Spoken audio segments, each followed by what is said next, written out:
Oras sa alas 7 na diri mga kaulang gunay kabayan in taon nga nagkratsis ba naluoy in taon ko nangayo in taon nga wa man ni pagkauli ako ni tagaan mga kaulang ko 5 lang kay wala mo kang kwarta kabayan. Apa? Thank you po. God bless you po. Taga-asa man ka? Ha? Taga saan ka? Sarja po. Ana? Sarja po. Thank you po. Sarja pa. Sarja pa? Apa. Nag-aangkat lang po ako sa pagkain ko minsan. Nagtitinda. Kuya, bakit? Aksidente ka? Hindi ka na nakauwi? I-upload natin sa ano? Baka may... Hindi po. Ha? Wag po. Ano, kabayan? Bakit hindi ka nakauwi sa atin? Nakauwi na po.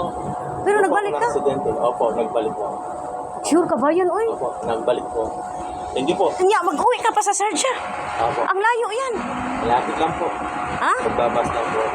Sure, oy, 1 hour man. Opo. Kanya, oy, kasya na yung pamasahe mo. Kayo po.